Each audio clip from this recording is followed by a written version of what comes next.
नमस्कार दोस्तों, वेद आईएएस की आपकी हिंदी माध्यम की क्लास में आपका स्वागत है। और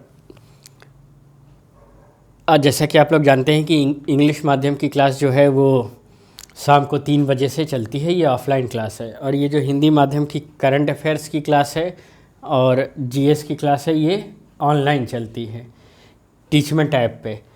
तो ये ऑफलाइन क्लास नहीं है, ये ऑनलाइन क्लास है। तो इसमें हम करंट अफेयर्स की बात कर रहे थे। तो करंट अफेयर्स में हम शुरू करेंगे आज के दिन।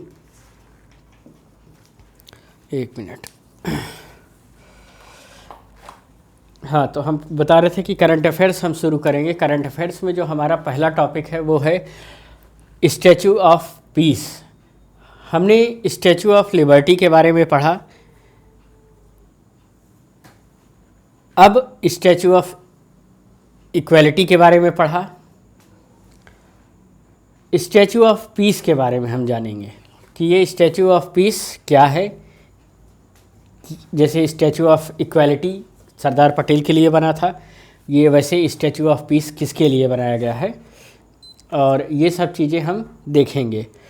तो इसमें है क्या ये स्टैचू ऑफ पीस में, इसको देखते हैं।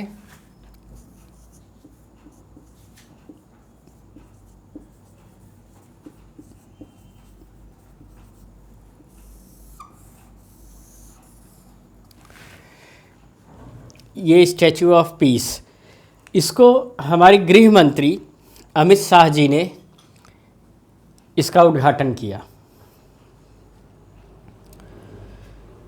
इसका उद्घाटन अमित शाह जी ने किया।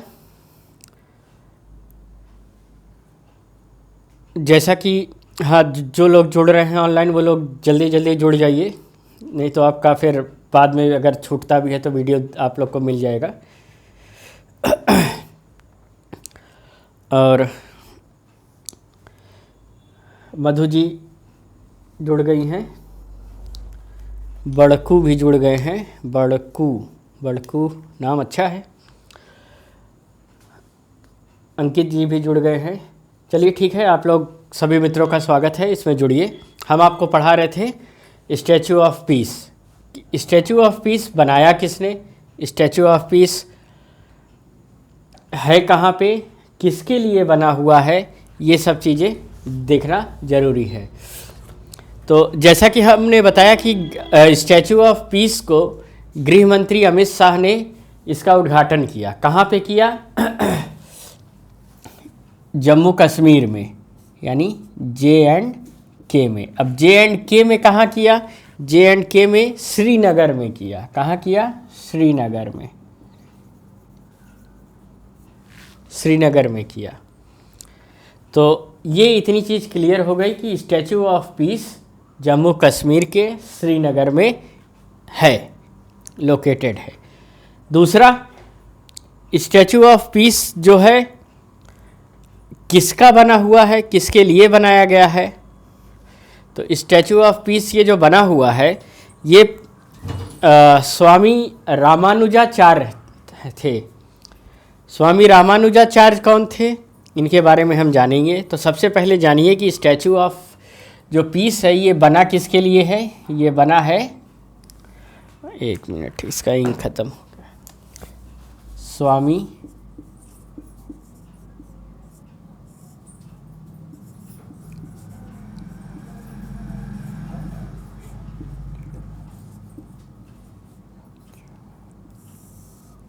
स्वामी रामानुजाचार्य का स्टैचू बना हुआ है। अब ये स्वामी रामानुजाचार्य जी कौन थे? एक बहुत बड़े संत महात्मा, इनके बारे में हम जानेंगे। अगर बिल्कुल स्वामी रामानुजाचार्य वही हैं जो कबीरदास के गुरु थे। आगे हम अभी देखेंगे कैसे और कब क्या हुआ था, ये सब समझेंगे। पहले हम देख लें स्वामी रामानुजाचार्य का जन्म जो है 1017 AD में तमिलनाडु में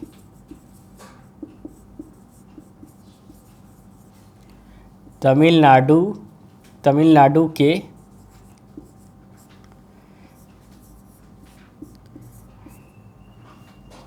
किस जिले में हुआ था? तमिलनाडु के श्री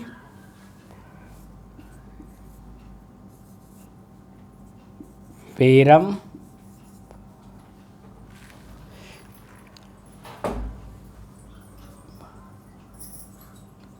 बदूर, श्री पेरम्बदूर जिले में। तो हमने क्या बताया था, इनका जो जन्म था वो कहाँ हुआ था? तमिलनाडु के श्री पेरम्बदूर में। तो आगे हम देखते हैं, आगे ये कि ये इतने फेमस क्यों थे, इन्हीं के लिए स्टैचू ऑफ पीस बनाया गया। इसमें सबसे इम्पोर्टेंट है कि स्वामी रामानुजाचार्य जो थे ये एक बल्कि इनको हम कहेंगे कि वैदिक दार्शनिक थे। क्या थे ये? वैदिक दार्शनिक और समाज सुधारक थे। तो एक चीज़ इनके बारे में सबसे बड़ी चीज़ लिखी जाएगी, क्या? वैदिक दार्शनिक,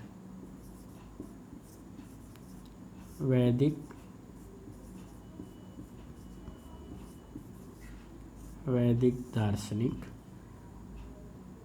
प्लस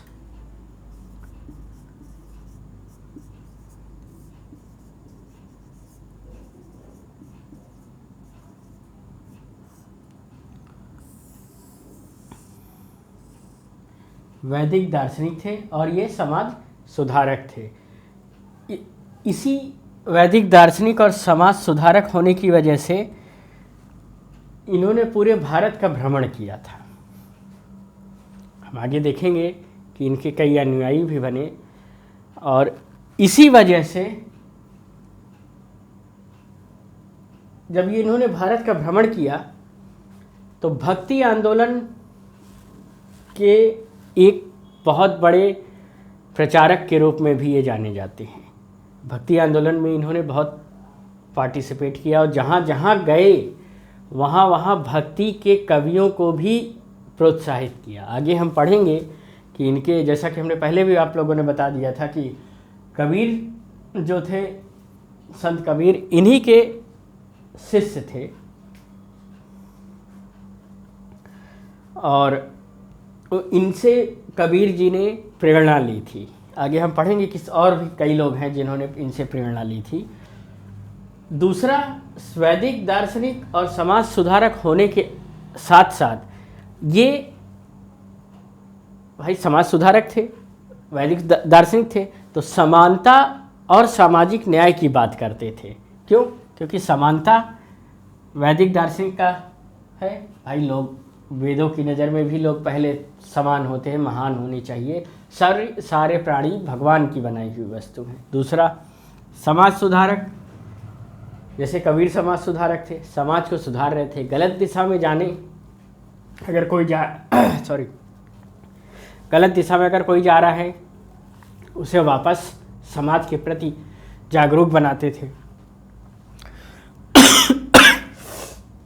तो ये क्या थे? एक किस चीज़ की बात क्या करते थे?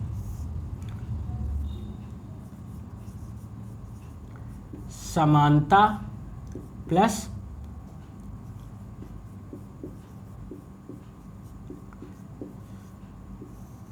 सामाजिक न्याय।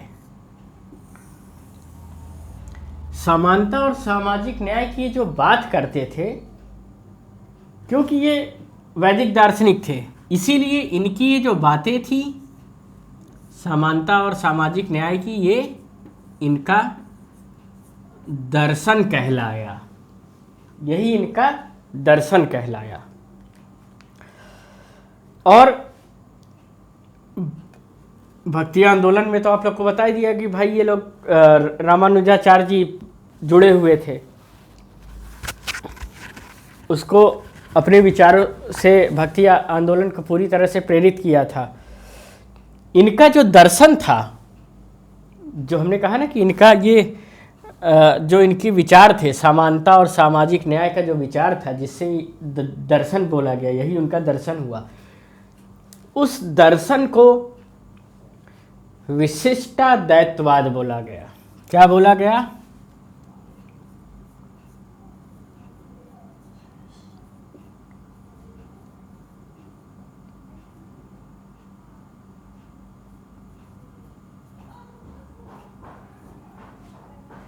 विशिष्टाद्वैतवाद। विशिष्टाद्वैतवाद, ये विशिष्टाद्वैतवाद बोला गया। और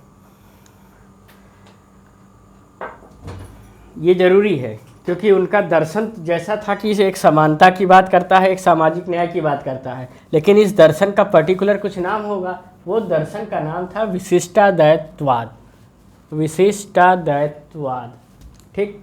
बहुत ध्यान से इसको समझिएगा क्योंकि ये इम्पॉर्टेंट है। इम्पॉर्टेंट इस सेंस में है कि करंट अफेयर से जुड़ा हुआ है। बिल्कुल सही कह रहे हैं। इससे क्वेश्चन पीटी में ज़रूर पूछ सकता है आपका कि भक्ति आंदोलन से जुड़े हुए रामानुजाचार्य थे, इन्होंने भक्ति में इनका जन्म कैसे हुआ। मेंस में भी आपका पूछ सकता है भक्ति आंदोलन में। अगर आप ऑप्शनल के स्टूडेंट हैं हिस्ट्री के, तब भी भक्ति आंदोलन उससे जुड़ा हुआ है। तो ये कई तरीके से है। पूछने का इसका पर्पस क्यों बनता है?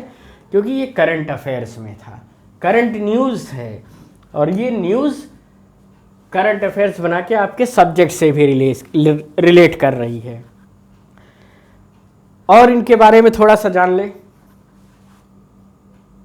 रामानुजाचार्य ने एक ग्रंथ लिखा, अपने इसी दर्शन की वजह से उन्होंने एक ग्रंथ लिखा। उस ग्रंथ का क्या नाम था? जो इन्होंने ग्रंथ लिखा उसका नाम था बोधायन।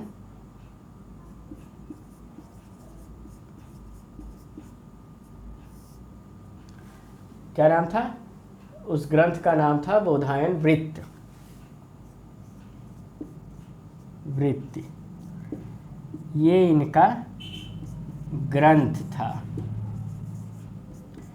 और ये ग्रंथ एक ट्रेडिशन को फॉलो करता था। इसमें किस चीज़ का वर्णन है? इस ग्रंथ में ब्रह्म सूत्र का वर्णन है।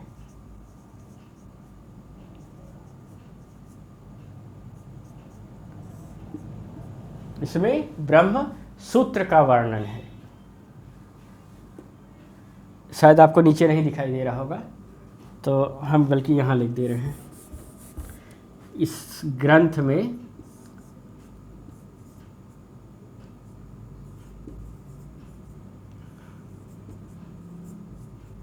ब्रह्म सूत्र का वर्णन है। इस ग्रंथ में किसका है? ब्रह्म सूत्र का वर्णन है। तो ये मोटा मोटा आप लोगों के लिए एक हमने बताया। अब इसमें एक चीज़ और जान लीजिए। जैसा कि हमने आप लोगों को पहले बताया था कि स्वामी रामानुजाचार्य जो थे ये भक्ति आंदोलन से जुड़े थे, और शुरू में ही आपको बता दिया था कि कबीर दास के गुरु थे। सिर्फ कबीर दास ही नहीं, इनसे प्रेरणा लेने वाले और भी भक्ति काल के महान महान कवि हुए हैं, जो कि भक्ति काल में जिन्होंने पूरा भगवान की स्तुति करने में ही निकाल दिया। जैसे पहला, इन्हीं से प्रभावित होकर के स्वामी रामानुजाचार्य से मीराबाई भी इन्हीं से प्रभावित थी। इनसे कौन प्रभावित था? पहला कबीर, दूसरा मीराबाई। मीराबाई, ठीक। पहला कबीर, दूसरा मीराबाई। अच्छा, आप लोगों को इसमें नहीं होगा, दिख रहा होगा। एक सेकंड, हम इसको थोड़ा सा रब कर देते हैं।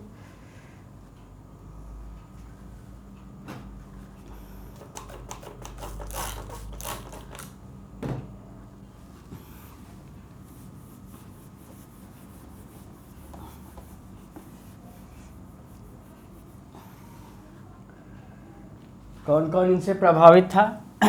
पहला कबीर, ये तो दिखाई दे रहा होगा, ज़्यादा ऊपर हो गया।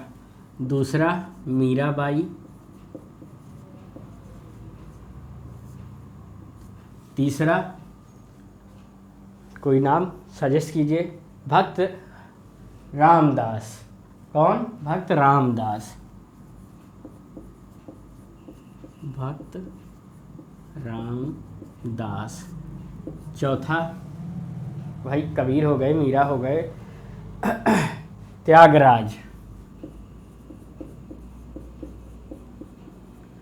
और त्यागराज के बाद अन्नमाचार सबसे इम्पोर्टेंट है।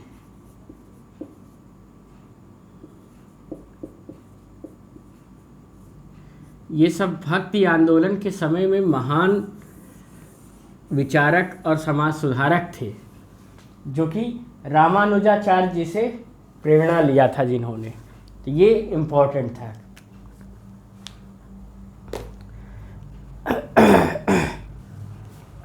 आगे हम देखेंगे कि इस करंट अफेयर्स के बाद अगला करंट अफेयर्स हमारा जो है वो है, भारत सरकार ने अभी ही हाल ही में एक स्वास्थ्य शिखर सम्मेलन आयोजित किया था। क्या आयोजित किया था? एक स्वास्थ्य शिखर सम्मेलन। लेकिन ध्यान देने वाली बात यह है कि स्वास्थ्य शिखर सम्मेलन तो चलते रहते हैं, तो इस स्वास्थ्य शिखर सम्मेलन की खास बात क्या है ना? ये न्यूज़ में क्यों आया भाई? इम्पोर्टेंट क्यों है ये तो सभी बता देते हैं कि भाई न्यूज़ में था इसलिए इम्पोर्टेंट है। न्यूज़ में आया क्यों? क्योंकि ये पहला स्वास्थ्य शिखर सम्मेलन था जो कि पशुओं के लिए था, यानी ये प्रथम पशु स्वास्थ्य शिखर सम्मेलन था। पशु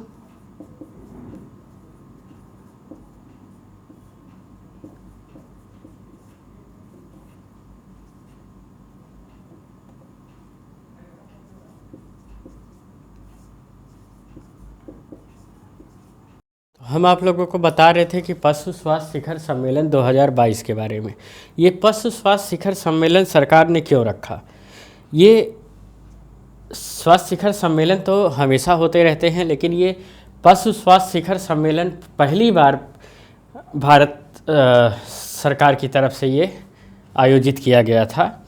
इसे 6 जुलाई 2022 को इसे आयोजित किया गया था। तो डेट ध्यान रखिएगा, कब ये हुआ था? 6 जुलाई 2022 को ये आयोजित किया गया था। दूसरा, इसे किया किसने था? केंद्रीय मत्स्य पालन, जो मछली पाला जाता, मत्स्य पालन एवं पशुपालन डेयरी मंत्री। कौन? फिर से मत्स्य पालन लिख देते हैं, केंद्रीय मत्स्य पालन, मत्स्य पालन, पशुपालन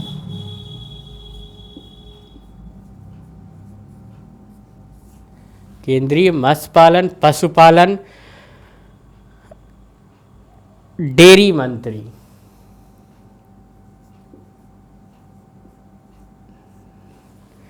क्या?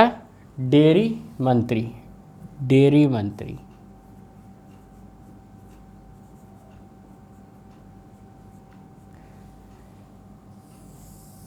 ने इस पशु स्वास्थ्य शिखर सम्मेलन का आयोजन किया। अब तो हमारे केंद्रीय मत्स्य पालन पशुपालन डेयरी मंत्री कौन हैं? ये पुरुषोत्तम रूपाला जी हैं। कौन है? पुरुषोत्तम रूपाला।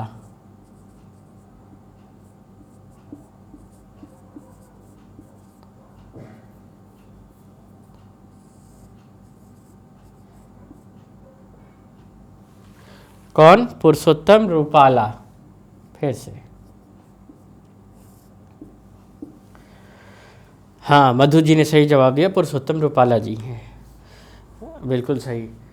तो आगे हम लोग इसको बढ़ते हैं। जैसा कि आप लोग देख रहे हैं कि हमने किस चीज़ के बारे में आप लोगों को बताया? पशु स्वास्थ्य शिखर सम्मेलन 2022 के बारे में। कब ये आयोजित किया गया था? 6 जुलाई 2022 को ये आयोजित किया गया था। इसके बाद केंद्रीय मत्स्य पालन पशुपालन डेयरी मंत्री जो हैं हमारे पुरुषोत्तम रूपाला जी, इन्होंने इसका शुभारंभ किया था। इसका मकसद क्या था? हमने जैसा कि बताया कि ये प्रथम शिखर सम्मेलन था जो कि पशुओं के लिए हुआ था। फर्स्ट टाइम हैपन, ये फर्स्ट टाइम हुआ था। ठीक, इसकी महत्वपूर्ण बातें क्या हैं? इसकी सबसे महत्वपूर्ण बात यह है कि ये पशु सम्मेलन प्रथम बार हुआ था। दूसरा, इस सम्मेलन को इंडिया एनिमल हेल्थ समिति के नाम से जाना जाता है 2022 का। क्या जाना जाता है इसको किस नाम से जाना जाता है? इंडिया एनिमल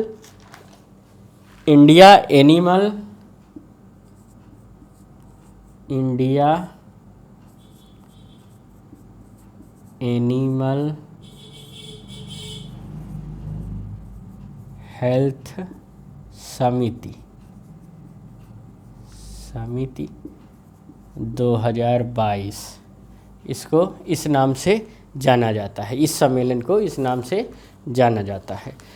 फिर से देख लें आप लोग, इसको किस नाम से जाना जाता है? 2022 को।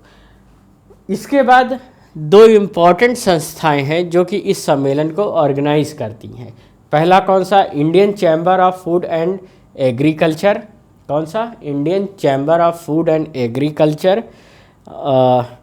दूसरा एग्रीकल्चर टुडे ग्रुप। 2 ग्रुप है, एक एग्रीकल्चर टुडे ग्रुप और Indian chamber of food and agriculture. तो इसे ऑर्गेनाइज करने वाले 2 ग्रुप हैं। पहला Indian chamber of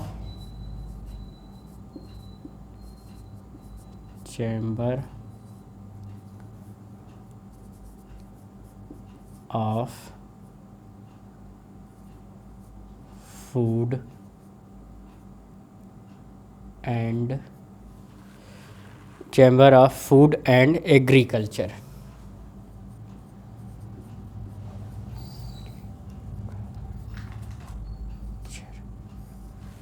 food and agriculture.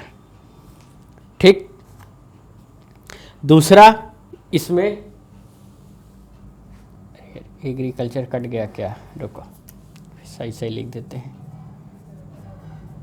Agriculture,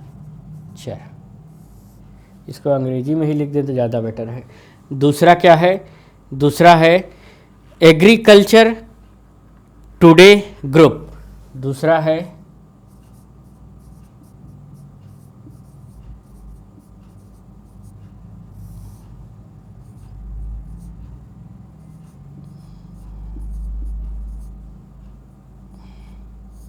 ठीक, इसको ये दोनों मिलकर के आयोजित करते हैं।